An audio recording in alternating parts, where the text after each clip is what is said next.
இந்த கொஸ்டின் நம்முடைய ஸ்கூல் புக்கில் இருக்குது. அது மட்டும் இல்லாமல் ப்ரீவியஸாக எஸ்எஸ்சி எக்ஸாமில் கேட்டிருக்காங்க. ஸோ வரக்கூடிய குரூப் 1, 2 மற்றும் 4ல் கேட்கறதுக்கு வாய்ப்பு இருக்குது. அதாவது இந்த டயக்ராமில் எத்தனை முக்கோணம் உள்ளதுன்னு கேட்குறாங்க. ஸோ இந்த டயக்ராம் பார்க்க தான் ரொம்ப டிஃபிகல்ட்டாக இருக்கிற மாதிரி தெரியுது. பட் ஆனால் பேசிக் உங்களுக்கு தெரிஞ்ச போதும் சம் ஈஸியாக சால்வ் பண்ணிடலாம். அதாவது பேசிக்காக இந்த மாதிரி ஒரு முக்கோணம் இருந்துச்சுன்னா இதில் எத்தனை முக்கோணம் இருக்கும்? 1, 2, அப்போ 1 + 2 = 3. இந்த மாதிரி இருந்துச்சுன்னா 3 இருக்கும். ஸோ அப்போ பாருங்க, ஸோ இங்கே 1 இருக்குது, ஒரு பார்ட் இருக்குது, இங்கே ஒரு பார்ட் இருக்குது, 2வது பார்ட்டு, 3வது பார்ட்டு, 4வது பார்ட்டு.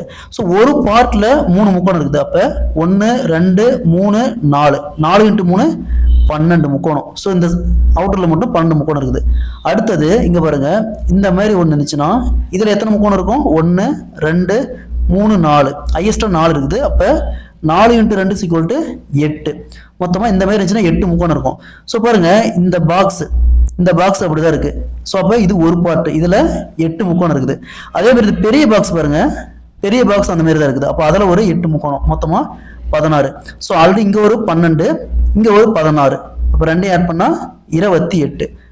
அடுத்தது பாருங்க, இங்கே பாருங்க, 1, 2, 3, 4, இங்கே ஒரு 4, ரெண்டையும் ஆட் பண்ணால் 28 + 4 ஆட் பண்ணால் 32. ஸோ இந்த டயக்ராமில் மொத்தமாக 32 முக்கோணங்கள் உள்ளது.